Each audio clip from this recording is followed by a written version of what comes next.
Patay na patay si Israel sa kababata niyang si Jamaica. Madalas niya itong habulin at ligawan, subalit madalas din siyang i-reject at baliwalain ng dalaga. Kahit na ganoon, hindi pa rin siya tumigil sa paghahabol rito at panliligaw. Not until mas pinili ni Jamaica na samahan ng ibang lalaki kaysa samahan siya sa isang party. Iyon ang naging dahilan kaya pinili niyang iwasan ito. Sa pag-iwas na kanyang ginawa, paano kung magkabaliktad? Paano kung babae naman ngayon ang maghabol sa kanya? Isusugal kaya niyang muli ang puso o pipiliin na lamang niya na kalimutan ito?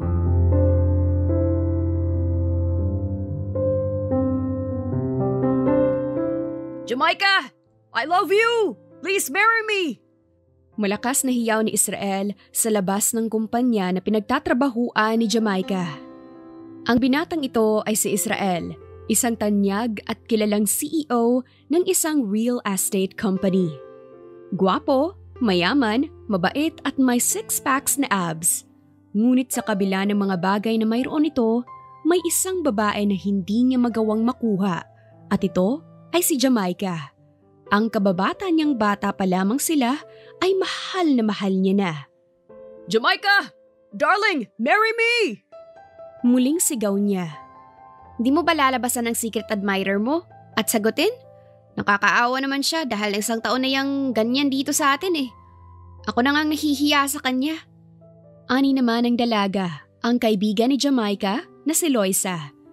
Kasalukuyan silang nasa ikalawang palapag at kitang-kita ng dalawa ang ginawang pagkakalat ng binatang si Israel sa labas ng kumpanya. Nananakit na ang ulo ni Jamaica dala ng kakulitan ni Israel, subalit hindi pa rin ito tumitigil. Hayaan mo na siya, magsasawa din naman yan siguro balang araw. Sa tingin ko hindi yan magsasawa. Dahil tingnan mo kung paano kanya ligawan at habul-habulin. Bakit kasi hindi mo na siya bigyan ng sagot para tumigil na? Kawawa naman yung tao. At para na rin makakilala siya ng ibang babae na pag-alayan niya ng pagmamahal niya. Matagal ko nang ginawa yan, pero wala pa rin. Dahil ewan ko ba, tigas talaga ng ulo niyan. Alam mo, solusyonan mo na yan bago mo pa masaktan ng sobra. Dahil baka balang araw, pagsisihan mo yan. Saad ng kaibigan ni Jamaica bago ito umalis at bumalik sa trabaho. Naiwan naman si Jamaica na nakatanaw pa rin sa bintana at pinapanood ang ginagawa ni Israel. Napabuntong hininga siya dahil sa stress na dala ng binata sa kanya. Sa loob ng 2 dekada, mga bata pa sila noong unang beses na nagtapat ito ng pag-ibig sa kanya. Dahil mga bata pa ay hindi nila ito binigyan ng ibang ibig sabihin.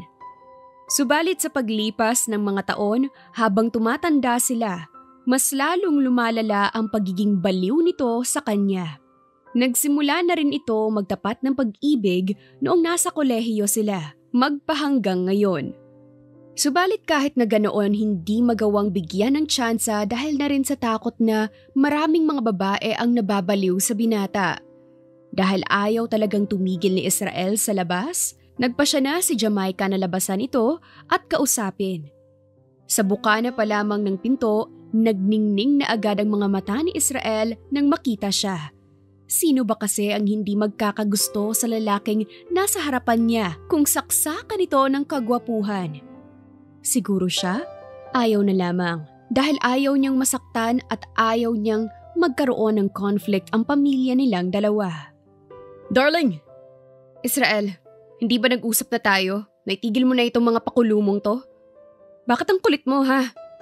Aniya sa lalaki na may bahid ng inis, ngunit ngumiti lamang si Israel ng sobrang tamis. Hindi ako titigil hanggat hindi mo ako sinasagot. Alam mo naman na gusto kita, hindi ba? Papatunayan ko sa'yo na seryoso ako sa'yo. Pero hindi nga kita gusto. Dumaan ang sakit sa mata ni Israel at hindi iyon nakaligtas sa mga mata ni Jamaica. Ngunit wala siyang pakialam dahil kailangan na itong mahinto. Kaya ako nga ito ginagawa para magustuhan mo ako, hindi ba? Kaya hayaan mo lang ako. At hanggang makuha ko ang matamis mong oo. Huwag ka nang magpagod dahil hindi kita magugustuhan. Itigil mo na ito at umuwi ka na, please lang. Araw-araw mo na lang binubulabog ang mga tao rito. Darling naman, huwag mo naman akong pagsalita ng ganyan. dahil nasasaktan ako. Kunwari pa nitong hinawakan ang dibdib na tila nasasaktan nga siya. Israel, seryoso talaga ako. At tama na, please. Ayoko rin magkaroon ng alitan sa pamilya natin dahil lamang sa gusto nilang tayo ang magkatuluyan. Jamaica, hayaan mo na lang akong patunayan ang pagmamahal ko sa'yo. Pwede ba? Gusto ko itong ginagawa ko at wala akong nakikitang mali. Dahil totoo naman talaga na mahal kita.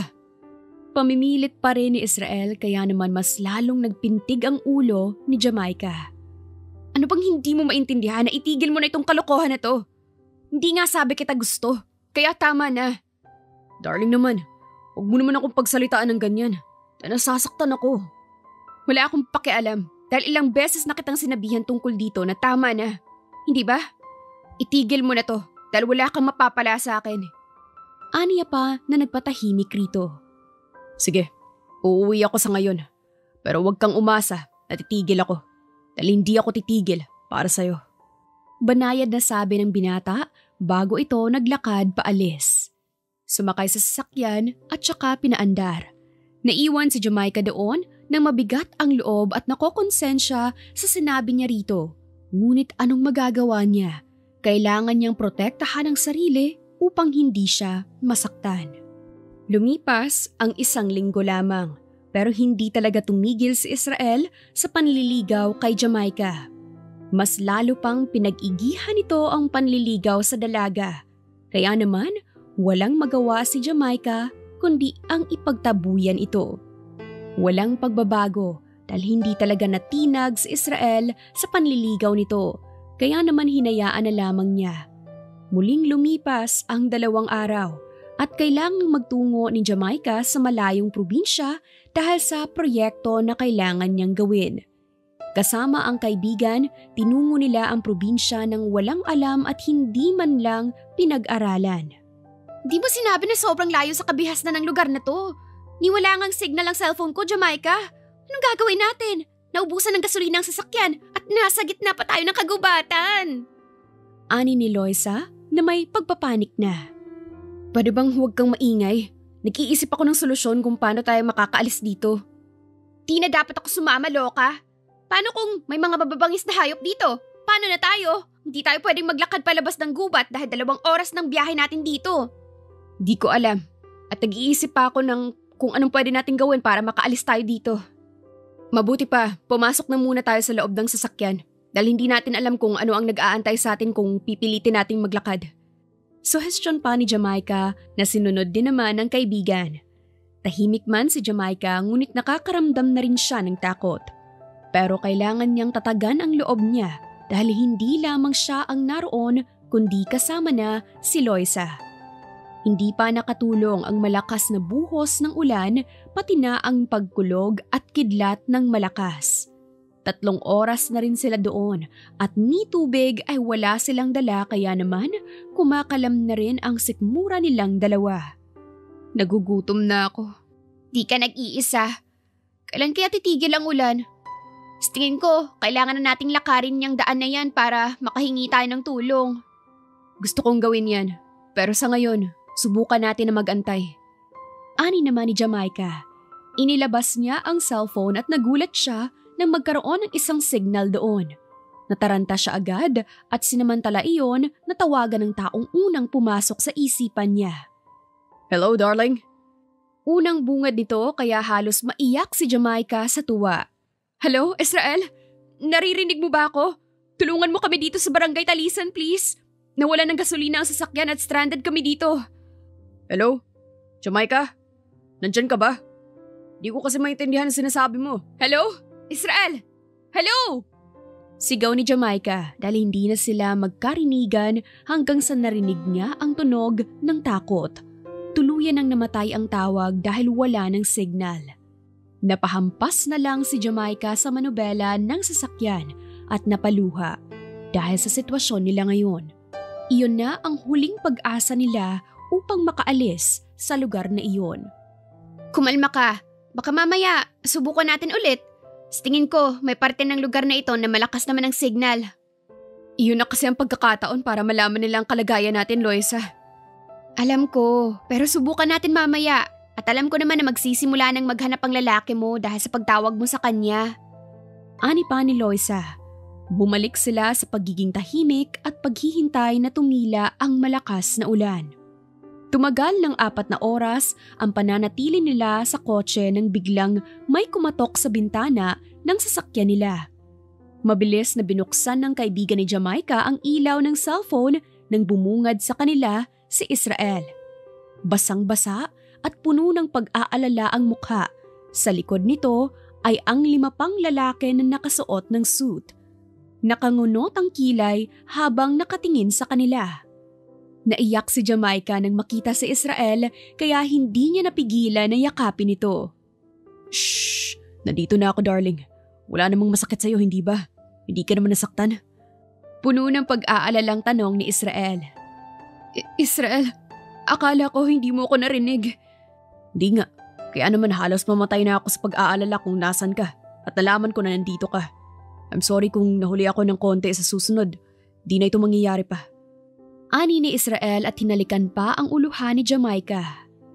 Samantala ang mga kaibigan ni Israel ay kanya-kanyang tungo na sa mga sasakyan nila. Dahil sa pagpapanik, binulabog kasi niya ang mga ito upang hanapin ang dalaga. Nagpasalamat muna si Israel sa mga kaibigan bago niya pinaandar ang sasakyan at tahimik na bumiyahe. Tahimik lamang sila sa loob ng kotse. Malayo ang biyahe kaya naman nakakaramdam ng kahihiyan si Jamaica. Pinagtulakan kasi niya ito palayo, ngunit heto siya at sa kanya pa rin humingi ng tulong. Di ka ba nagugutom? May binili akong fast food sa backseat. Alam kong hindi ka pa nakapag-dinner, kaya yan na lang ang binili ko. Sabi ni Israel kaya naman napatingin si Jamaica sa backseat. Naroon nga ang 2 paper bag ng paborito niyang fast food.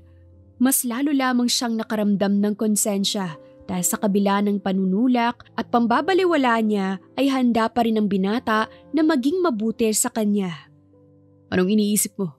Nilalamig ka ba? Iba ba ang gusto mong kainin? Pwede mo namang sabihin sa akin kung anong gusto mo. Wala akong gusto. Pero, bakit? Tanong pa ni Jamaica. Anong bakit? Anong ibig mong sabihin? May problema ba? Bakit ka ako? Bakit ang bait mo sa akin? Bakit ganito ka pa rin kahit na paulit-ulit kitang itulak palayo? Kailangan ko pa bang ulit-ulitin sa'yo ang dahilan kung bakit baliw na baliw ako sa'yo? Kahit nasan ka pa, basta ako ang una mong hahanapin o tawagan, hindi ako magdadalawang isip sa'yo. Pero nasasaktan kita. Naiintindihan ko na hindi mo ako gusto. At valid yun. Minsan nga, naiisip ko na rin na baka sobra na rin ako. Pero ano magagawa ko? Gustong gusto kita. Kaya gagawin ko ang lahat para sa'yo. Ramdam ni Jamaica ang sinsero sa boses ni Israel. Para bang may humaplos sa damdamin niya. Subalit hindi pa rin mawala-wala ang matinding takot sa dibdib niya. Natatakot siya dahil alam niyang may mas nararapat na babae para sa binata. Pero anong gagawin mo kung sakali na hindi kita magawang mahalin? Susuko ka na ba? No. Susuko lang ako kapag sinabi mo ngayon sa akin na hindi mo ako gusto. Medyo napaatras si Jamaica roon at natahimik at hindi alam ang isasagot. Hindi na muling nadugtungan ang pag-uusap nilang dalawa. Tuluyan na silang nanahimik. Nakakabinging katahimikan para kay Jamaica. Hanggang sa tuluyan na silang makauwi ng kondo niya at wala pa rin silang imikan. Uuwi na ako at mapahinga ka na. Hindi ka ba papasok muna? Para naman may pagtimpla kita ng kape. Tanong ni Jamaica. Lumapad naman ang ngiti ni Israel kasabay ng pag-iling. Hindi maintindihan ni Jamaica kung bakit nakaramdam siya ng dismaya. Hindi na. Alam ko gusto mo nang magpahinga. Kaya naman, mauuna na ako. Thank you nga pala. Nahihiya pa niyang sabi. Ginulo naman ni Israel ang buhok niya na madalas nitong ginagawa noong mga bata pa sila. Wala yun. Alam mo naman na malakas ka sa akin, hindi ba? Sige na, magpahinga ka na. Pinanood na lamang ni Jamaica ang binata hanggang sa mawala ito sa paningin niya. Napahawak pa siya sa sariling dibdib dahil nag-iiba ang tibok ng puso niya. Mabilis ang pintig nito at hindi mawala sa isipan niya si Israel. Hindi iyon makakabuti sa puso niya dahil siya lamang ang masasaktan. Papasok na sana ng kondo si Jamaica. Nang napalokso naman siya sa boses ng kanyang ina na kanina pa pala nanonood. Mom, bakit hindi ka naman nagsabi na nandyan ka pala? Muntik na akong atakihin dahil sa'yo. Nakita ko yon. May pagbabago na ba sa relasyon niyo ni Israel? Matutupad na ba ang pangarap ko? Mom, walang ganun, okay? Magkaibigan lang talaga kami ni Israel. Anak, hindi kaibigan ang tingin sa'yo ni Israel. Bata pa lang kayo. Mahal ka na ng batang yon. Hindi ba gusto mo siya noon? Bakit ngayon nagbago na? Totoo ang sinasabi ng mommy niya na may lihim siyang feelings sa lalaki. Subalit natakot siya dahil pakiramdam niya ay hindi sila nababagay at masyado itong perfect. Natakot siya na baka hindi magawang suklian ni Israel ang nararamdaman niya. Kaya naman, mas pinili niyang ibaon sa limot ang pakiramdam na iyon. Nagbabago ang feelings, mommy. At saka, bata pa ako nun. Depensa niya. Anak, ina mo ko at hindi mo maitatago sa akin ang totoo. Alam kong may nararamdaman ka para kay Israel. Subalit, natatakot ka lamang. Mom, maniwala ka sa akin. Wala akong nararamdaman para kay Israel. At saka, magpapahinga na ho ako at marami pong nangyari ngayong araw. Aniya at bago pa makarating si Jamaica sa silid ay biglang nagsalita muli ang kanyang ina. Anak, sana naman ay hindi mo pagsisisihan ang lahat kapag napagtanto mong mahal mo naman talaga si Israel at nauna lamang ang takot mo. Hindi na sumagot pa si Jamaica at hinayaan na ang kanyang ina.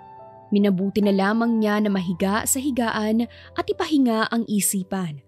Dahil nakaramdam siya ng takot sa sinabi ng ina niya na baka nga balang araw ay pagsisisihan niya ang lahat. Sa kabilang banda naman ay si Israel na tahimik na nagtatrabaho sa opisina. Panay ang tingin niya sa cellphone sa tabi. Umaasa na makakatanggap siya ng simpleng text message muli sa dalaga. Subalit natapos ang 2 oras ay wala siyang natanggap. Hindi pa niya napansin ang pagbukas ng pintuan at iniluwan nito ang kaibigan na si Morocco. Pare, ang lalim ng iniisip natin ah. Kanina pa ako nagsasalita dito pero hindi ka nakikinig. Ano na namang ginagawa mo dito? Busy ako. May mga kailangan pa akong gawin. Aniya pa at sa cellphone pa rin ang tingin. Inaabangan mo na naman si Jamaica, no? Pare, di ka ba napapagod? Ilang dekada ka ng habol sa babaeng ayaw nga sa'yo. Bakit kasi? Hindi ka na lang sa kapatid ko. O sa ibang babae na handa kang mahalin. Ani naman ng kaibigan. Hindi nagustuhan ni Israel ang sinambit ng kaibigan kaya nabitawan niya ang hawak na ballpen ng pabalang. Di ba pare, nag-uusap na tayo sa ganito? Mahal ko si Jamaica at siya lang ang babaeng para sa akin. Di ka gusto pare. Kailan ka kaya matatauhan? Di yun mangyayari dahil hindi ko siya susukuan talaga. Sana nga pare at makuha mo ang loob niya dahil ikaw din ang masasaktan sa nakikita ko ngayon. Pero may ba tayo ng usapan Nakita mo na ba yung proposal ni Mr. Valdez? No. Anong meron sa kanya? Di ba ito rin ang nagbalak na kunin ang kalahati ng shares natin at sa kanya halos panig ang lahat? Takang tanong ni Israel. Yes, tito siya ni Jamaica at sinasabi ko sa'yo na hindi mo pwedeng payagan ang matandang yun dahil hindi natin alam ang nasa utak niya. Baka naman kasi mabulag ka dahil may connection kay Jamaica. Di ko gagawin yun. Mabuti naman. Pero maiba tayo ulit. Meron ka bang wine dyan? Nai-stress ako sa sawa ko dahil hindi ko alam kung anong pagkain ang pinaglilihian na naman niya. Tulad ng madalas na gawin ng kaibigan dito, ay nagpakalasing at naglabas ng hinanakit sa asawang kinababaliwan din. Hanggang sa hindi na napansin ni Israel ang paglipas ng oras. Pawisan pa siyang dumaan sa flower shop upang kunin ang bulaklak na pinagawa niya dito at nagmadaling nagtungo sa kumpanya na pinagtatrabahuan ni Jamaica. Subalit nawala ang malapad niyang ngiti nang makita ang babae na may kausap na ibang lalaki. Otomatiko siyang lumapit sa dalawa at hinila si Jamaica palayo sa lalaki. Israel, ano ba? Ba't ba nanghihila ka na lang ng basta-basta ha? Inaano ba kita? Tsaka, bitawan mo nga ako. Naiinis na sabi ni Jamaica. Sino naman ang lalaking to? Bakit kayo nag-uusap? Bakit kayo magkasama? Sunod-sunod na tanong ni Israel. Kailangan ko ba talagang sagutin yan, ha? At saka, ikaw dapat ang tinatanong ko kung anong ginagawa mo dito. Susunduin ka? Yayayain sana kitang mag-date. Total, alam ko na natapos ng trabaho mo. Di ako pwede dahil kailangan kong samahan si Jacob sa mommy niya. Pagtanggi naman ni Jamaica. Bakit? Anong meron at kailangan mo siyang samahan sa mommy niya? Ano siya? 10 taong gulang na bata? May bahid ng inis na sabi ni Israel. Guys, sa tingin ko, ako na lang mag-isa ang dadalaw sa mommy ko. Mag-away na lang kayong dalawa dyan. Singit naman ng lalaking tinawag ni Jamaica na Jacob. Hindi pwede. At saka gusto ko rin makita si tita dahil matagal ko na siyang hindi nabibisita. Di ka sasama. Israel, sino ka ba para pigilan ako, ha? Para kung masamang tao pala yung lalaki na yan. Ano na lang ang gagawin mo? Di ka sasama? O kung gusto mo, ako ang sasama sa'yo? Hindi. Bakit ka ba ganito na naman, ha? Kaibigan ko si Jacob. Kaya naman pwede ko siyang masamahan. Hindi kita tatay para pagbawalan ako, Israel. Hindi ka sasama. Sasama ako. Nag-iinit na ang dalawa kaya naman napakamot na lamang ng sariling ulo si Jacob dahil sa dalawa. Alam nyo, wag na kayong mag-away at isama mo na lang ang boyfriend mo. Di ko siya boyfriend. Salamat pare. Ani naman ni Israel sa lalaki.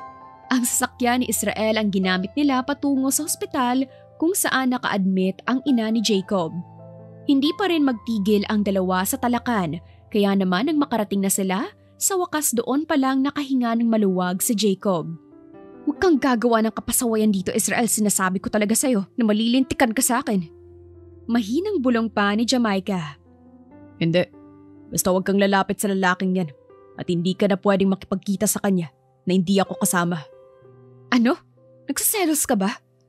Hindi napigilan ni Jamaica na maitanong dahil sa inaasal nito. Oo. Bakit sa kanya ang bait mo? Bakit sa akin? Lagi ka nalang galit. Tsaka, mas minabuti mo pa talagang samahan siya kaysa sa akin. Kaibigan ko si Jacob. Boyfriend mo ako. Hindi na naman napigilan ni Israel na isigaw kaya nakakuha sila ng atensyon sa ibang tao.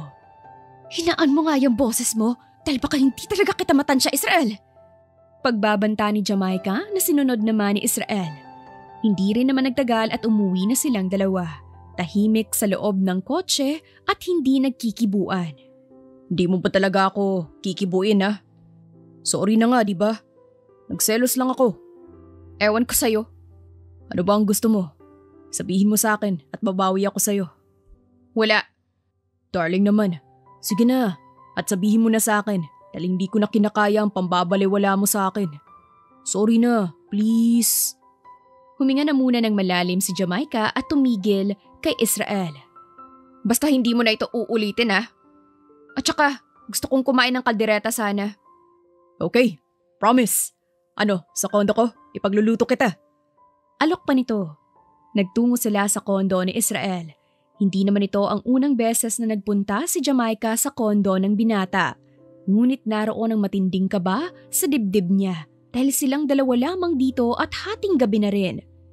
Diyan ka na muna sa sala habang nagluluto ako. Kung gusto mo manood ka na lang ng TV. Nandiyan ang remote. Oo na at magluto ka na ron. Okay darling. Sorry, ang saya ko kasi parang mag-asawa na tayo sa lagay na ito. Masayang sabi ni Israel. Hindi na rin napigilan ni Jamaica na mapangiti. Nang mapansin niya iyon ay mabilis siyang tumalikod. Magluto ka na. Eto na darling. Inabot ng 1 oras ang pagluluto ni Israel ng mga paboritong ulam ni Jamaica. Hanggang sa tahimik silang nag-dinner.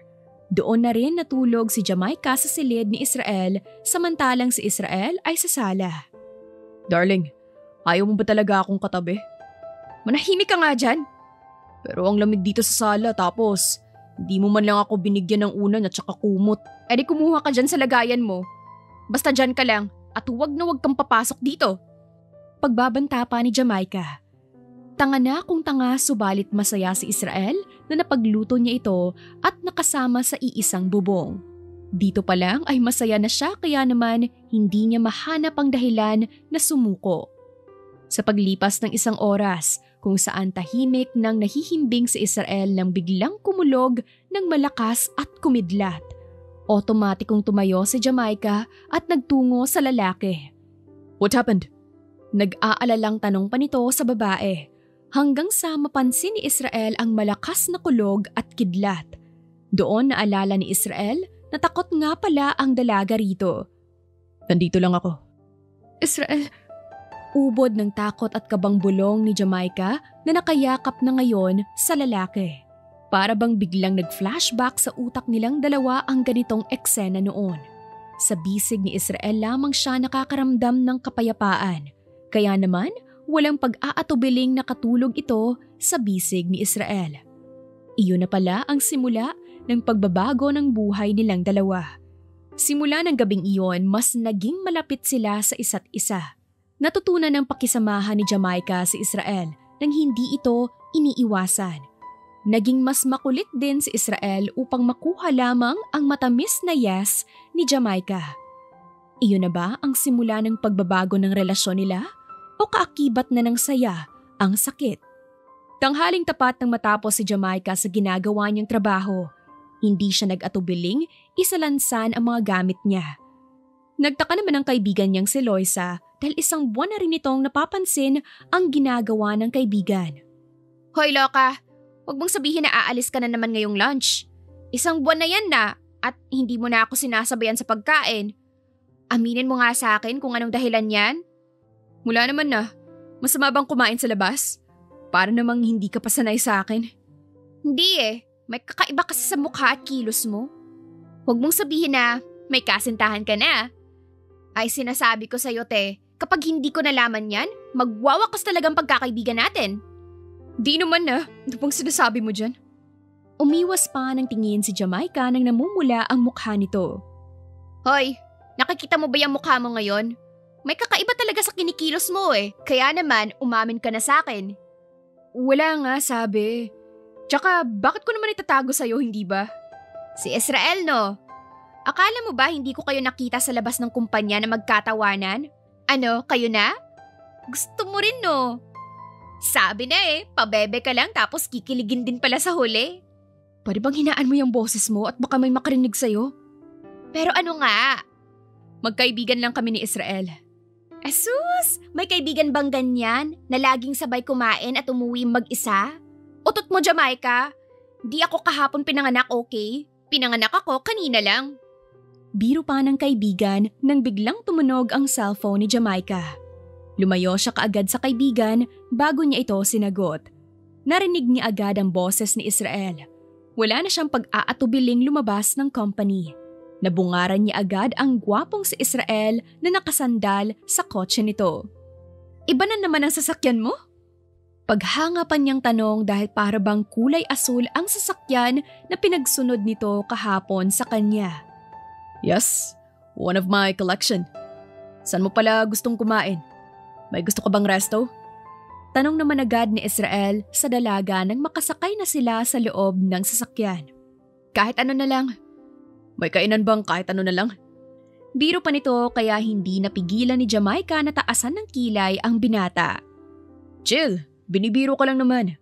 At ang init ng ulo mo sa akin Paano hindi iinit kung iniinis mo ko? Pero kung ganon, pwede naman tayong kumain sa bahay na lang.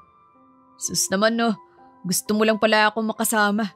Bakit hindi mo sinabi sa akin? Pupunta naman agad ako kung sinabi mong namimiss mo na ako. Dagdag biro pa ni Israel. Alam mo Mr. Delulu, tayo na't umalis na. Nagugutom na ako at baka magbago ang isip ko.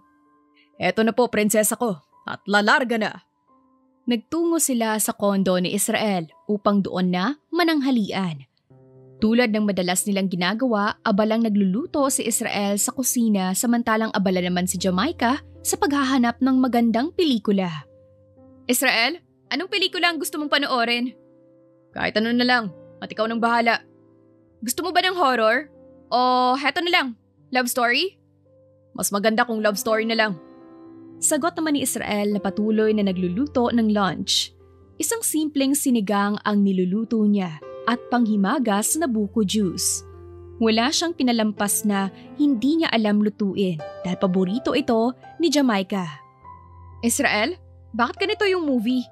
Parang madilim. Nangunot naman ang kilay ni Israel dahil wala siyang maalala na pelikulang ganon.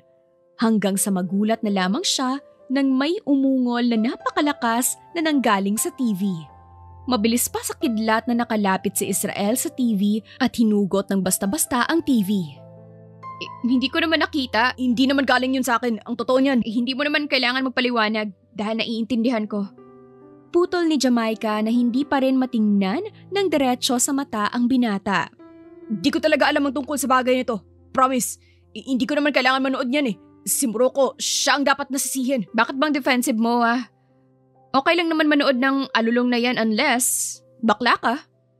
Ang kaninang mukha ni Israel na namumutla ay napalitan ng kaseryosohan. Come again? Sabi ko, bakit ka ba nagpapaliwanag kung nanonood ka niyan kung normal lang naman? Unless isa kang bakla? Serena? Gay? Bading? Again? Bigla na lamang lumalim ang boses ni Israel na may pagbabanta na. Hindi naman nakaramdam ng takot si Jamaica, kung hindi excitement. Dahil ngayon lamang niya nakita kung paano mawala sa composure si Israel. Sanay kasi siyang palabiro at pilyo ito, kaya naman natutuwa siya sa biglaang pagbabago. Bakit? Hindi ko naman kailangang ulitin dahil ikaw lang ang makakaalam ng tunay mong pagkatao. Huwag kang mag-alala, datanggap kita. I'm warning you, darling. Dahil sisiguraduhin kong mamamaga ang labi mo. Warning ni Israel, subalit hindi talaga mapigil ang bibig ni Jamaica. Israel, tanggap nga kita. Siniil siya ng halik ni Israel ng mapusok at walang pagpipigil. Sinigurado niya na hahabol ng hininga ang dalaga sa oras na matapos ang halikang iyon. Ang akala ni Israel ay itutulak siya nito, subalit hindi, dahil tumugon na rin sa halik si Jamaica. Mas lalong lumalim ang pagkahalikan nila hanggang sa hindi na namalaya ni Jamaica na nakayakap na siya sa batok ni Israel. Samantalang nakahawak naman si Israel sa ulo niya upang suportahan ang batok niya dahil sa agwat ng height nila. Tumigil lamang sila nang may biglang mag-doorbell. Otomatikong lumayo si Jamaica at namumulang tinakpan ang labi. Sino bang puwisit na yan? Hindi iyan nakaligtas sa pandinig ni Jamaica. Padabog naman na binuksan ni Israel ang pintuan nang iliwanon ang mga magulang nila. Mom, anong ginagawa mo dito? Tita? Nandyan ba ang anak ko, iho? Mama, anong ginagawa mo dito? Takang tanong din ni Jamaica nang makita ang ina. Kung ganon, totoo nga ang balita na kayo na ng anak ko? Natatopan ng ina ni Jamaica ang bibig. Ito ang matagal ko nang pinapangarap. Sabi pa ng ina ni Israel. Mom! Yes. Sumilip lang kami. Sige na at ituloy niyo na kung saan kayo natigil, anak. Pasensya ka na, Jamaica. Aalis na kami ng mommy mo. Mama naman, wala po kaming ginagawang masama ni Israel. Isa pa, nandito ako para... Tila hinahanap pa ni Jamaica ang palusot sa ina na may pilyang ngiti sa labi niya. Tumingin naman ng nakakaloko ang ina kay Israel at inilabas ang isang puting panyo. Mas lalong namula si Jamaica nang makita kung paano punasan ng ina nito ang stain ng suot niyang pulang lipstick. Kakaibang walang masamang ginagawa ito at hindi nalagay ng maayos ang lipstick sa labi ng anak ko. O siya, basta galingan niyo Gusto ko sa susunod na buwan may sumisipa na dyan. Ani pa ng ina ni Israel bago sila umalis ng kondo ng dalawa. Naiwan naman sina Israel at Jamaica na tahimik dahil sa kahihiyan. Huling-huli kasi sila sa akto. Dahil sa kahihiyang nagawa ni Jamaica ay umalis ito sa kondo ni Israel. Isa sa pinagpapasalamat niya ay hindi na siya pinigilan pa ni Israel dahil mukhang maski ito ay nahihiya sa nangyari. Mas lalong nagkamabutihan pa silang dalawa sa paglipas ng mga araw. Hindi man maamin sa ngayon ni Jamaica ang tunay na nararamdaman, ngunit hindi niya na iniiwasan pa si Israel tulad noon. Lagi silang magkasabay mag-lunch, lalo na ang pagsundo at hatid sa kanya sa trabaho. Kaya mas lalong naging masaya ang lahat dahil unti-unti na silang nagkakamabutihang dalawa. Iba talaga ang ngiti ng isang Jamaica araw-araw Iyan ba ang epekto ng may isang Israel sa buhay? Blooming? Sagana ba sa dilig? Biro pa ni Loisa nang makita siya. Bunganga mo nga at baka ano pang isipin sa akin. Bakit? Totoo naman talagang blooming kang loka ka? Iyan ata ang epekto ng isang Israel? Loka, hindi ako makapaniwala na dati inaayawan mo pa. Pero ngayon? Ay, Kailan ko kaya makikilalang para sa akin? Hindi ba nanliligaw sa'yo si Lito? Lito? Sino yun? Takang tanong pa ni Loisa. Yung manager sa kabilang department natin. Akala ko ay alam mong gusto niyang manligaw sa'yo. Loka, hindi kami talo. Ang kapatid ko ang trip niya at hindi ako. Sagot naman ni Loisa. Umupo na sila sa kanilang kanya-kanyang upuan upang umpisahan ang trabaho nang biglang makatanggap ng tawag si Jamaica sa kaibigan na si Jacob. Bigla siyang napatayo at basta na lamang hinablot ang bag at saka tumakbo palabas ng kumpanya. Nakatanggap kasi siya ng masamang balita at ito ay ang pagpanaw ng ina ng kaibigan.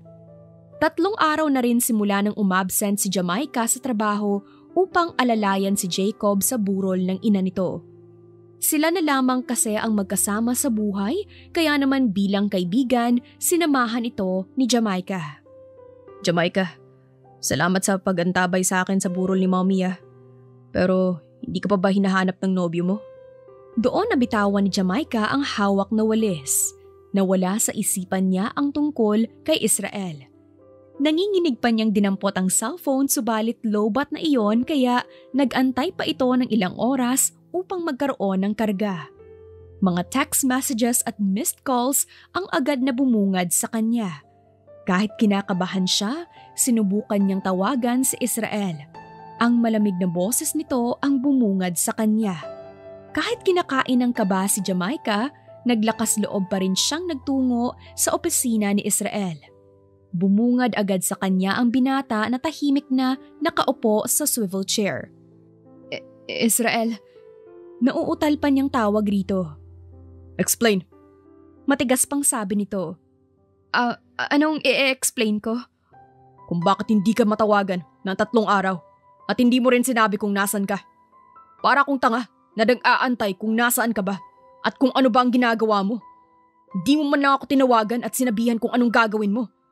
Ano ba ako dito? Pastime? Hindi naman sa ganon. Nawala lang sa isip ko dahil naging abala ako sa burol ng mommy ni Jacob. So, ang ulupong na naman na yon. Huwag mo nga pagsalitaan ng ganyan ng kaibigan ko. At bakit ko ba kailangang sabihin sa iyo ang mga gagawin ko? Tsaka, tumulong lang naman ako dahil nag-iisa na siya sa buhay. Eh ako, anong palagay mo sa akin? Back up? Para kapag kailangan mo, babalikan mo. Kapag hindi mo na kailangan, isasantabi mo na. Hindi na napigilan ni Israel na kumawala ang naipong hinanakit para sa dalaga. Samantalang hindi naman ito nagustuhan ni Jamaica kaya kahit kumalma sa pag-aaway ay mas lalong nasilaban ang namumuong init ng ulo nila. Teka nga, bakit ka ba nagagalit? Kailangan ko ba talagang ipaalam sa'yo ang mga ginagawa ko? Magkaibigan kami ni Jacob at tinulungan ko lamang siya. Kaya anong kinagagalit mo dyan? Di mo ba naiintindihan kung anong ikinagagalit ko? Hindi ito tungkol sa kung tinulungan mo siya o nag-iisa siya. Ano? Sorry kasi hindi ko nagawang sabihan ka. Sarkastiko pang sabi ni Jamaica. Jamaica, ang sakin lang naman, sana sinabihan mo ko kung gusto mong tulungan ang kaibigan mo. Nag-aalala ako para sa'yo at alam mo yan, pero hindi mo man lang ako naisip. Hindi ko naman intensyon, nawala lang sa isip ko dahil naging abala ako sa pagtulong. Sorry. Hindi ko gustong pagtaasan ka ng boses. Sorry kung hindi kita nasabihan. Ani naman ni Jamaica na mapagtanto ang naging ugali sa lalaki. Hindi rin nakatiis si Israel at tumayo na siya sa kinauupuan at lumapit sa dalaga. Niyakap niya ito at hinagkan ang uluhan. Hindi rin kasi napigilan ni Israel ang init ng ulo niya sa babae. Sorry, hindi naman sa gusto kong magsalita ng hindi maganda. Ang akin lang sana. Nagsabi ka. Sorry. It's okay. Sorry din dahil hindi ako nagtanong ng maayos. I'm really sorry. Pero sana sa susunod, magsabi ka sa akin Oo, magsasabi ako sa'yo. Pasensya na kung napagsalitaan din kita ng hindi maganda. Sorry, Israel. Okay lang. Pero kiss mo muna ako. Biro lamang sana iyon ni Israel sa dalaga. Subalit nagulat siya nang palatakan siya ng halik sa labi. Mabilis naman iyon subalit para bang huminto ang mundo niya nang magdikit ang mga labi nila. Hindi ka nagalit, di ba? Galit pa ako. Pero sabi mo hindi na. Nagsorry naman ako, hindi ba? Galit pa kasi ako. Nangunot na ang kilay ni Jamaica sa sinasabi ng lalaki hanggang sa mapagtanto nito ang ibig sabihin niya. Natawa na lamang ang babae dahil sa kalokohan nito sa kanya. Ang kaninang silid na napupuno ng tensyon ay napalitan ng tawanan at kulitan. Naging maayos silang dalawa ngunit hindi rin pala magtatagal iyon nang dumating ang malaking problema sa buhay nila. Dahil naging madalas na ang pag-aaway nilang dalawa, dahil na rin sa pinapakita ni Jamaica, malaking problema na hindi niya aakalain na makakaapekto ng malaki sa relasyon nilang dalawa. Bakit kasi hindi mo muna siya tanungin o kausapin? Bakit kasi lagi kang umiiwas sa tuwing nagkakaroon kayo ng pagtatalo? Alam mo, Jamaica, minsan nakakainis na, tapos nakakairita na rin yung ugali mo. Wala naman akong ginagawang mali, Loisa. Siya nga itong selos ng selos kay Jacob eh. Magkaibigan lang naman kami. Gaga. Malamang magsiselos yan. Madalas ba naman kayo magkasama tapos iniwan mo lang siya basta-basta? Sinasabi ko sa'yo na hindi tama yung ginagawa mo. Basta, wala akong ginagawang mali at wala dapat akong ihingi ng tawad sa kanya. Ayan, diyan talaga kayo magkakasira niyan. Ani ni Loisa kay Jamaica subalit hindi talaga nakinig si Jamaica sa kaibigan. Madalas kasi nilang pagtalunan si Jacob dahil nga sa pagkawala ng ina ng lalaki. Madalas itong atakihin ng anxiety kaya naman to the rescue si Jamaica. Iyon ang hindi napapansin ng dalaga na naeetsapwera na niya palagi sa Israel.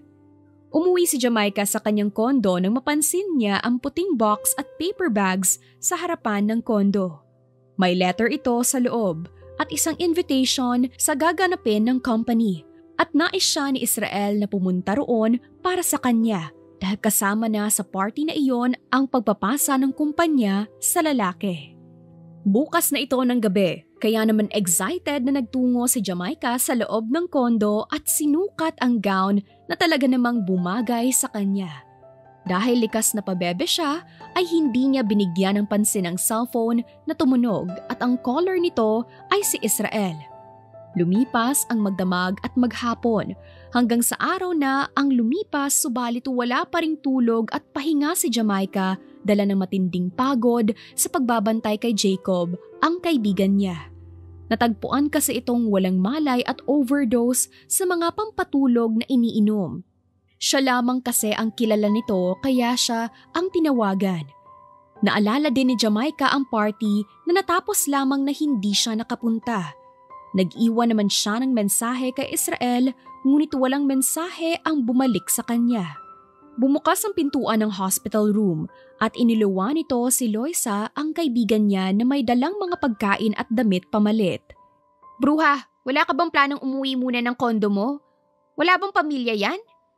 Iyan agad ang bungad sa kanya ng kaibigan. Sinabihan kasi siya nito na baka masira ang relasyon nila ni Israel dahil dito, ngunit naging panatag siya. Hindi ba napag-usapan na natin to? Di mo ba maintindihan na dahil sa kanya mukhang magkakasira kayo ni Israel? Jamaica, wala ka ba talagang pakialam sa kanya? Alam mo ba kung anong ginawa niya ng gabing yun? Alam mo ba kung ano ang sinayang mo? Kaibigan mo ako pero sa pagkakataong ito, maling-mali at sumusobra ka na. Hindi makapaniwala si Jamaica sa naging galit ng kaibigan. Ngayon lamang ito nagalit ng husto sa kanya. Hindi niya maintindihan dahil nagsabi naman siya. Anong ibig mong sabihin? Kailangan ako ni Jacob. At kailangan ka rin ni Israel, Jamaica. Sana gumising ka na at sana ngayon magising ka na sinayang mo ang lalaking ginawa ang lahat para sa'yo. Uuwi na ako at sana hindi mo pagsisihan ang lahat ng ginawa mong to. Iyon lamang ang ginawa ng kaibigan at saka na ito umalis ng ospital. Nanginginig ang mga kamay niyang dinayal ang numero ng ina at nagtanong kung ano-ano nga ba ang nangyari ng gabing iyon. Ganoon na lamang ang pagpatak ng mga luha niya nang malaman ang totoo. Dahil ng gabing iyon ay sorpresa pala upang alukin siya bilang girlfriend nito at saksi ang pamilya at mga kaibigan nila. Napahagulgol siya ng malakas dahil sa takot na baka nga dahil dito ay bigla na lamang mawala si Israel sa kanya. Kinabukasan, nang maging maayos na ang kaibigan na si Jacob, ay agad siyang tumungo sa opisina ni Israel upang kausapin ito. Ngunit nasa meeting pala ito kaya naman Nagdemand siya na kailangan nilang mag-usap. Madam, hindi po talaga pwede dahil nasa meeting po si sir. Kung gusto niyo po, maghintay na lang po kayo sa opisina niya mismo. Pero kailangan naming mag-usap. Kaya palabasin niyo siya dito ngayon din. Demand pa niya at hindi na inisip ang kahihiyan. Pasensya na po pero hindi talaga pwede. Kung ayaw mo siyang tawagin, ako na mismo ang papasok ng conference room na yan upang kausapin siya. Madam, hindi po talaga pwede at pwede naman po kayong mag-antay sa opisina. Nagwala si Jamaica dahil nais niyang makausap ang binata sa lalong madaling panahon, kaya naman nang sa wakas lumabas na si Israel ay siya naman pag-urong ng galak niya dahil ang lalaking puno ng pagmamahal ang mga mata noon sa kanya ay napalitan ng lamig. Di mo ba naiintindihan na may meeting ako, Jamaica? Ani nito na ubod ng lamig ang boses sa kanya. Nasaktan si Jamaica, ngunit sino ba siya upang magreklamo kung kasalanan niya naman ang lahat? Pwede ba tayong mag-usap? Gusto ko lang sana mag-explain. No need. Naiintindihan ko naman. Bati na tayo? Ani pa ni Jamaica na mas lalong nagpadismaya kay Israel. Jamaica, gusto ko lang sabihin sa'yo na hindi bata ang kausap mo para kapag may nagawa kang hindi maganda ay okay na ang lahat. Umalis ka na muna. Dalabala ako ngayon. Sorry, pero bakit? Ayaw mo ba akong makausap ngayon? Gusto ko lang naman ipaliwanag kung bakit di ako nakapunta. Hindi na kailangan. At pakiusap, umalis ka na. Bakit pa ba ako pinipilit na pauwiin, ha? Gusto nga kita makausap kasi nga gusto ko lang sabihin na babantayan ko si Pwede bang tumigil ka na at tama ng ganitong ugali mo? Di ka ba makaramdam na nasasaktan na ako at pinagmukha mo akong tanga?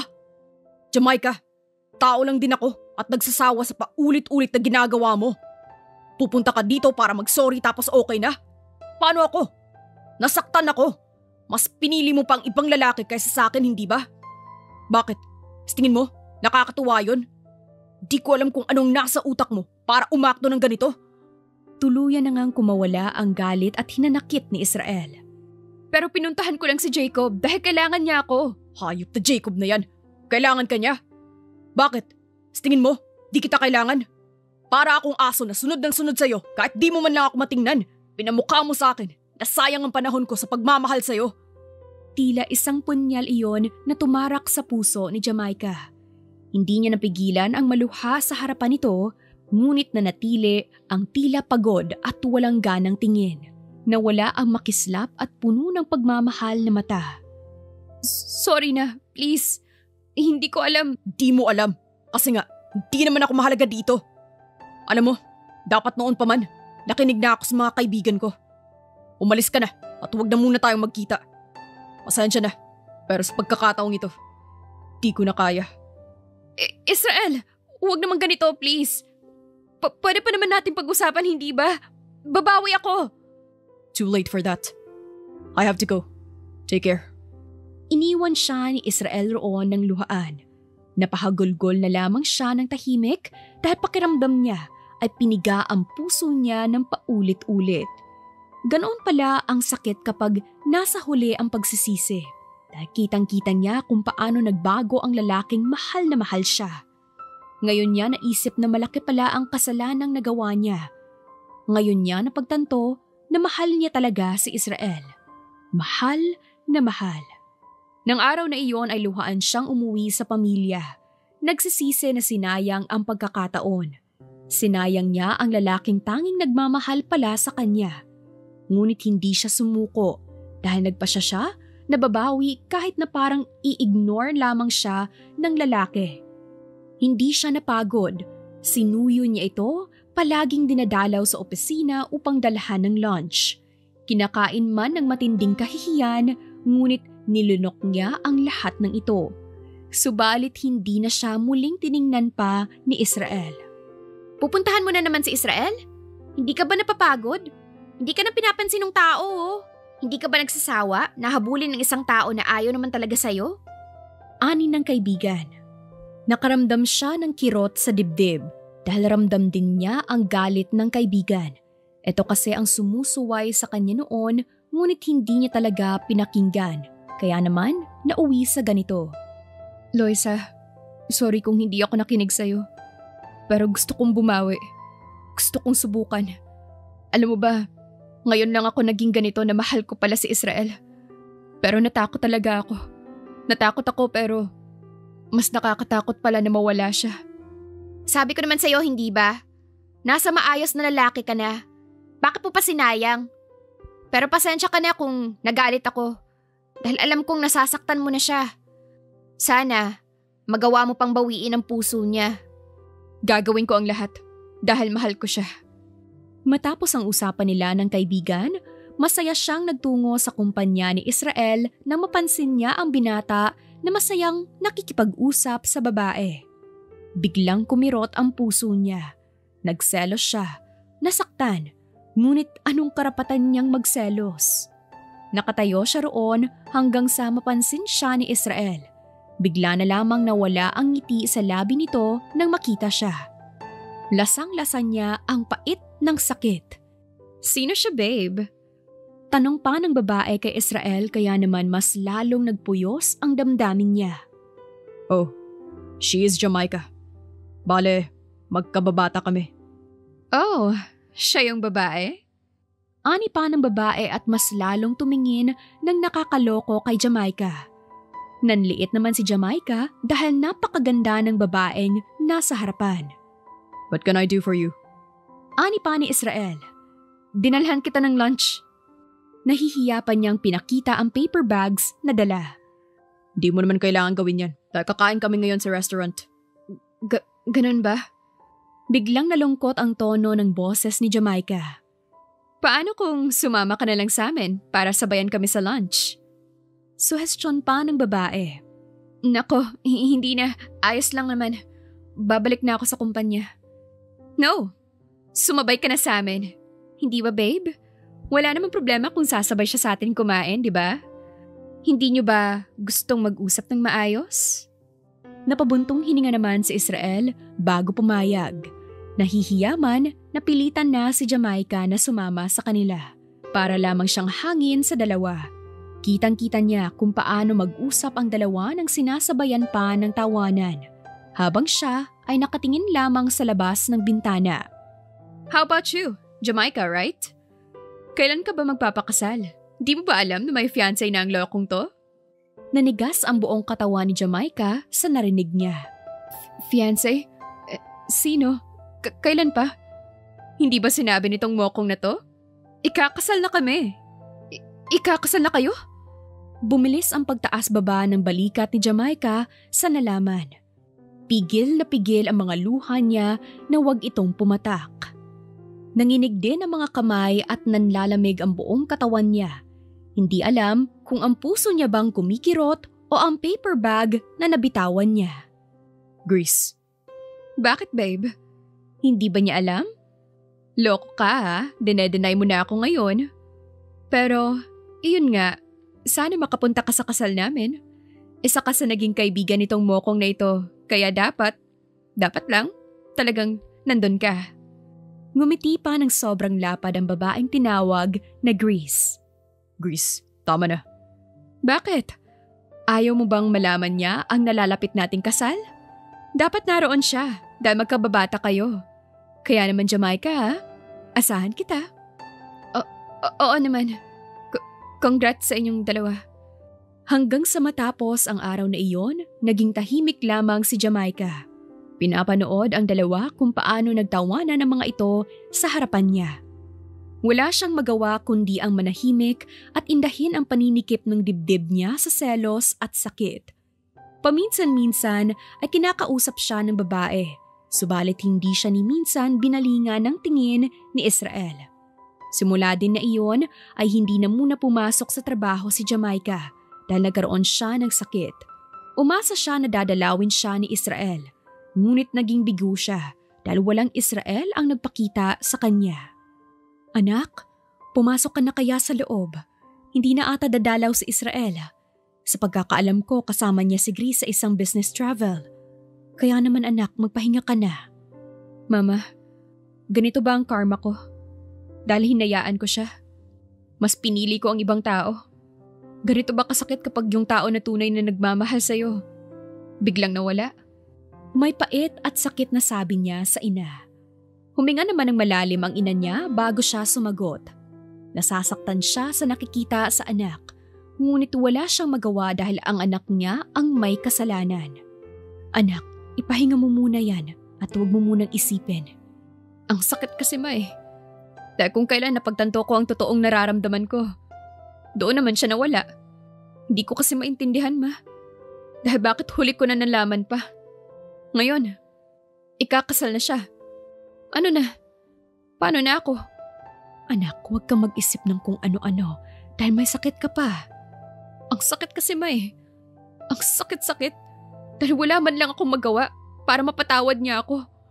Kung hindi ko sana siya binaliwala, siguro masaya pa kami ngayon. Kung hindi ko sana siya sinaktan, siguro ako pa rin ang mahal niya, di ba? Ang sakit kasi ma eh. Bakit ganun?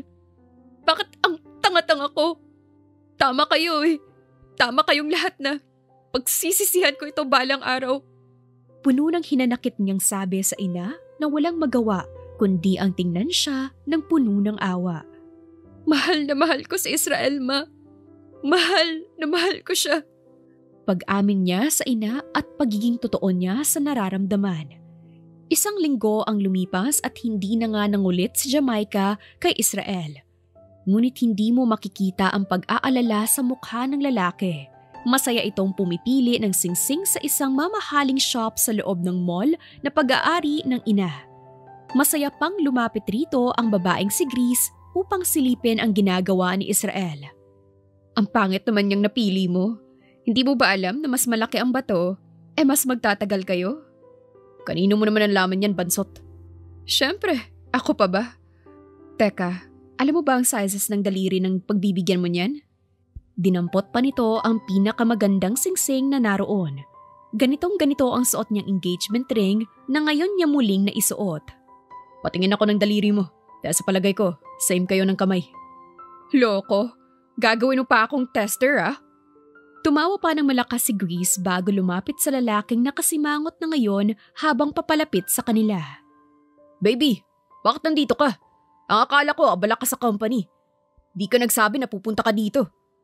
Aniya pa ng asawa ni Grace at walang iba kundi ang kaibigan na si Morocco. Kailangan ba magharutan kayo sa harapan ko? Bakit mo naman susuotin ng singsing aber, asawa? Di ba nag-usap na tayo? Na ayaw kong may iba? Dahil gusto ko lang, ikaw. Loko, baliw talaga kayong magkakaibigan. Tinutulungan ko lang siya na bumili ng singsing para sa fiancé niya. Iba din kasi si Mokong, arte-arte pa pero gagawin din pala. Wala ba siyang daliri at kailangan ka pang isama? Baby naman, ang init ng ulo mo ah. Parang hindi mo naman alam na pinaglilihian ko si Israel. Kaya manahimik ka dyan kung ayaw mo sa labas ka matutulog mamaya. Pagbabanta pa ni Grace sa asawa. Nanahimik naman ito at parang bata na yumakap sa babae at pinanood na lamang ang kaibigan na si Israel. Hanggang sa napagdesisyonan na ni Israel ang umuwi ng kondo nang mapansin niya ang pamilyar na figura ng babae. Malakas ang ulan ng gabing iyon. May hawak din itong paper bag at bouquet ng bulaklak. Jamaica, what are you doing here? Di mo ba nararamdaman na umuulan? Wala ka bang pakiramdam? Galit niyang sabi at mabilis na hinila ito pasilong ngunit nagmatigas si Jamaica. Hindi mo na ba talaga ako mahal? Wala na ba kahit konti ha? Hindi ko na ba maibabalik ang pagmamahal mo sa akin? Jamaica, sagutin mo na ako please. Nahihirapan na ako. Hindi ko na alam kung anong gagawin ko. Hindi ko na alam kung paano ka pa makukuha sa fiancé mo. Sabihin mo na sa akin please. Tapatin mo na ako na hindi mo na ako mahal. Sigaw niya kasabay ang mga luha na sumasabay din sa pag-agos sa ulan. Pumasok na muna tayo sa loob at baka magkasakit ka. Sagutin mo ako! Mahal mo ba ako? Natulala panandalian si Jamaica. Kung gusto mo makuha ang sagot ko sa tanong mo, sagutin mo muna ang tanong ko kung mahal mo ba ako. Natatakot na akong sumugal ulit at hindi ko na alam ulit kung paano pa ako kapag nasaktan ako. Mahal kita. Sa wakas, pag-amin na ni Jamaica sa lalaki. Ang kabang nararamdaman niya ay nawala nang makita ang malapad ng ngiti ni Israel. Ang ngiti na kay tagal niyang hinanap. Ang mga mata nito na kumikislap habang pinagmamasdan siya. Ulitin mo nga at hindi ko narinig. Mahal kita, Israel. Mahal na mahal kita. Kaya please, love me again. Sinalubong siya ni Israel ng mapusok at sabik na halik. Malugod naman iyong tinanggap ni Jamaica. Binuhos niya ang lahat ng pagmamahal sa halik na iyon na tumagal ng 1 minuto. Pigil at hinihingal ng maghiwalay ang mga labi nila. Pinagdikit din ni Israel ang mga noo nila habang hawak ang pisngi ni Jamaica. Mahal na mahal kita, darling. Hindi yun nawala. Hindi kailanman nawala. Kahit sinong babae pa ang akitin ako, wala pa rin sila sa karisma mo. Binaliw mo ako. Baliw na baliw ako sa'yo. Kaya hindi ka dapat umasa na mawawala lang ng basta-basta ang pagmamahal ko sa'yo. Israel naman eh. Totoo ba? Mahal na mahal kita. Matagal na. Kaya please, huwag kang magpakasal sa kanya. Ako na lang please. Ako na lang ulit. Tayo na lang ulit. Ang akala ni Jamaica, matatapos na roon ang lahat. Ngunit nagkakamali siya dahil nagulat na lamang siya nang lumuhod sa harapan niya si Israel. Natutop niya ang sariling bibig nang ilabas ni Israel ang pulang maliit na box. Ang laman nito ay singsing na kumikislap. Israel? Mahinang tawag niya sa pangalan nito. Ikaw ang gusto kong pakasalan. Ikaw at wala nang iba. Ikaw lang. Paano si Grace? Hindi ba siya ang fiancé mo? Asawa siya ni Morocco, ang isa sa mga kaibigan ko. Magkaibigan lamang kami. At gusto kong mag-sorry dahil gusto ko lang naman makita kung nagsiselos ka ba o ano. Pag-amin ni Israel, hindi nakapagsalita si Jamaica kundi tanging pag-iyak lamang habang tumatango. Will you marry me? Marry me, darling. Oo naman. Yes. Pakakasalan kita, Israel. Maligayang sabi ni Jamaica. Nanginginig pa ang mga kamay ni Israel nang isuot niya ang singsing sa dalaga. Hindi mawala ang malapad ng ngiti sa mukha nila ng gabing iyon. Magkahawak kamay nilang binaybay ang patungong kondo ni Israel. Nang gabing din iyon, hindi na nila napigilan pa na iparamdam ang matinding pagmamahal sa isa't isa. Oo, naisuko na ni Jamaica ang sarili sa kanyang fiancé at soon-to-be husband. Wala nang pag-aalangan at takot na nararamdaman dahil sigurado na siya at ayaw na niyang mawala pa si Israel sa buhay niya. Lumipas ang 5 buwan at nakapagpakasal silang dalawa sa lalong madaling panahon. Nabuntis kasi si Jamaica matapos ang gabing iyon at ngayon ay 4 na buwan na ang dinadala niya. Iyon na ata ang pinakamaganda at tamang desisyon na nagawa ni Jamaica sa buong buhay niya. Ang mahalin ang isang Israel dahil napakabuti talaga nito. Hindi ito napagod sa pagmamahal at pag-aalaga sa kanya kahit na hindi na makatao ang mga pagkain na pinaglilihian niya. 12:00 ng gabi nang makaramdam ng gutom si Jamaica ngunit wala siyang magustuhan sa ref kaya naman bigla na lamang siya napaluha. Samantala, napansin naman ni Israel na wala ang asawa sa tabi niya. Kaya naman, dali-dali siyang bumaba upang hanapin ito sa kusina. Piniga ang puso niya nang makita itong luhaan na nakatayo sa harapan ng ref. Baby, anong nangyari? Bakit ka umiiyak? Tsaka anong oras pa lang? Nagugutom ka ba? Nagugutom na naman ako at hindi ko gusto ang mga pagkain sa ref. Anong gusto mo? Bibilhin ko. Basta wag lang magutom ang baby ko. Gusto ko ng balot pero walang sisiw. Pero balot ha? At ayoko ng penoy at saka suka na maraming sili. Bigla namang naglaway si Jamaica sa isiping kakain siya ng balot. Hindi napansin ang nakangiwing mukha ni Israel. Saan ba siya kukuha ng balot na walang sisiw? Baby, hindi ba parang ang hirap naman ata nun? Balot na walang sisiw? Mas maganda ba kung tanggalin ko yung sisiw sa balot? No, gusto ko ng balot na walang sisiw. Okay. Hahanap ako. Gusto mo bang maiwan dito o sasama ka? Tanong pa niya muli sa asawa. Emosyonal kasi ang babae kaya naman ingat na ingat siyang huwag pasakitin ang loob. Dahil sabi nga nila, huwag pasasamain ang damdamin ng buntis. Hating gabi nang maghanap sila ng balot sa daan. Ngunit sa kamalas-malasan ay walang tindero ng balot sa mga oras na iyon. Halos ikuti nila ang buong lugar, ganoon pa rin wala silang nakitang nagtitinda ng balot. Mukhang hindi ata sila nagtinda ngayon ng balot. Aniya kahit naramdam ni Israel ang kaba na baka magalit ito. Hindi nga siya nagkamali sa hinula dahil nakita niya na agad ang mamasa-masang luha nito sa mga mata.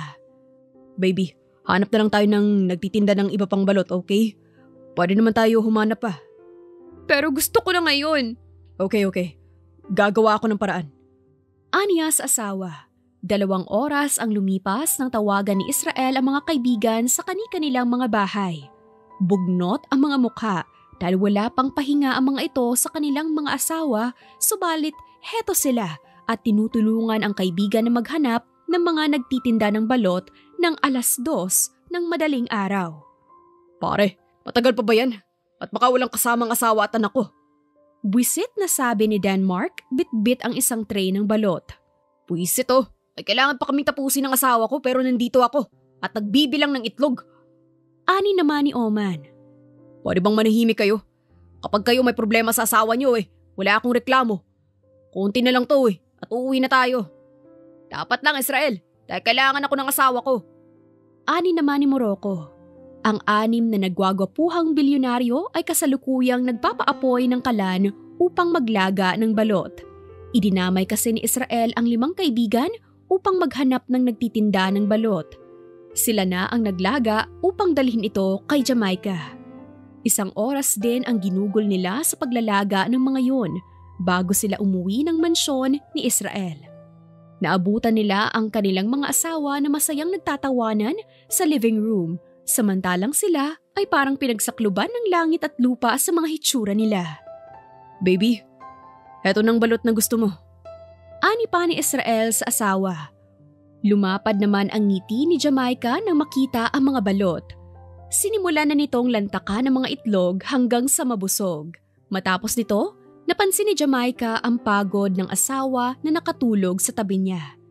Hindi na naman niya napigilan na mapaiyak habang pinagmamasdan niya ang asawa. Napakabuting asawa kasi ito sa kanya. At hindi talaga siya pinabayaan kaya nais niyang makabawi sa lahat ng ginawa nito para sa kanya. Baby, tapos ka na ba? Sorry nakatulog ako. May gusto ka bang kainin ulit? Ani naman ito napupungas-pungas ng mata. Wala. Gusto ko lang magpasalamat sa'yo kasi ang tiyaga mo sa akin. Lagi ka nalang pagod tapos puyat dahil sa kaartehan ko. Huwag mong sabihin yan dahil masaya ako sa ginagawa ko para sa'yo. At sa magiging anak natin. Kaya naman, huwag mong iisipin yan, okay? Hindi ka magiging abala sa akin. Pero paano ka? Lagi na lang ikaw ang nagsasakripisyo dito Paano na ako? Anong magagawa ko para ikaw naman? Ang mabigyan ako ng anak at hayaan ako maging asawa mo ay wala nang katumbas yun. Kaya huwag mo nang isipin kahit kailan yan, okay? Tandaan mo, mahal na mahal ko kayong dalawa. Kaya naman, lahat gagawin ko para sa inyo. Hinagkan pa ni Israel ang asawa sa labi ng mabilis. Maayos na sana ang pagdadrama nilang dalawa nang magbu ang mga kasama nila sa mansyon. Dahil na rin sa yamot, binato ni Israel ang balat ng balot sa mga kaibigan niya. Muli, nagtawanan ng lahat at nagkwentuhan sa mga bagay-bagay ng umagang iyon. Thank you, Mrs. ko, sa masayang buhay na kasama ka. Ani ni Israel sa asawang yakap-yakap niya ng mahigpit. Thank you din, Mr. ko, sa walang sawang pagmamahal sa akin. Tugon ni Jamaica. Tulad ni Israel, puno ng kislap ang mga mata ng mga kaibigan niya habang nakatingin sa mga asawa nila. Tulad kasi ni Israel ay hindi rin naging maganda ang simula ng buhay pag-ibig. Subalit ang natutunan nila dito ay huwag kailanman susuko sa totoong tinitibok ng inyong mga puso.